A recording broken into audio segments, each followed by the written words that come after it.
চারিদিকে প্রচণ্ড গরমে মানুষ অতিষ্ঠ হয়ে যাচ্ছে। আর আমি এদিকে মিষ্টি বানানো নিয়ে ব্যস্ত। আমার খুব ইচ্ছে করছিল মিষ্টি বানাতে। আমি আসলে মিষ্টি খাওয়ার থেকে মিষ্টি বানাতে আমার বেশি ভালো লাগে। যদিও পছন্দ করি, তবে খুব কম খাওয়ার চেষ্টা করি। আর আমার বেবিরা হচ্ছে মিষ্টি খেতে পছন্দ করে। তো ওদের কথা চিন্তা করে আমি হচ্ছে মাঝে মাঝে মিষ্টি বানিয়ে নেই।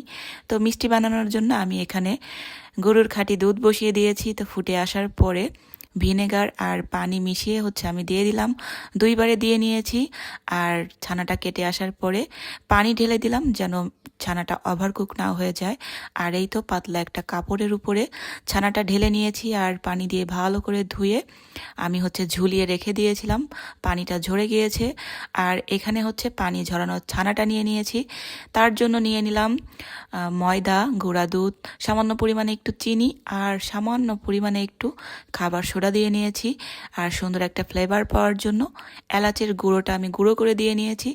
আর এখন হচ্ছে ভালো করে আমি মথে নিব। যদিও আমি কারো শিখাচ্ছি না, জাস্ট আমি যেভাবে বানিয়েছিলাম শুধু সেটাই আর কি শেয়ার করলাম। আর এই তো ভালো করে মথে নেওয়ার পরে কিন্তু মিষ্টি শেপ আকারে আমি হচ্ছে সবগুলো মিষ্টি এখন বানিয়ে নিব। আর এই তো সবগুলো মিষ্টি কিন্তু বানিয়েও নিয়েছি।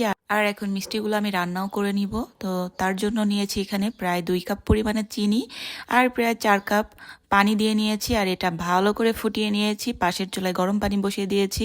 তো মিষ্টিগুলো ফুটন্ত গরম পানির মধ্যে কিন্তু দিয়ে দিলাম, পানি বা রস যেটাই বলা চলে। তো মিষ্টির পানিটা শুকিয়ে আসার পরে বা একটু কমে আসার পরে বারবার কিন্তু ফুটন্ত গরম পানিগুলো দিয়ে নিয়েছি। আর এই তো ঢাকনা দিয়ে ঢেকে রেখে দিয়েছিলাম। আর এই তো আমার মিষ্টির এই অবস্থা। ছানাটা অতিরিক্ত নরম হওয়ার কারণে মিষ্টি অনেকটাই ভেঙে গেছে। যাই হোক, সমস্যা নাই। খেতে কিন্তু দোকানের মিষ্টির মতোই অনেক মজা ছিল।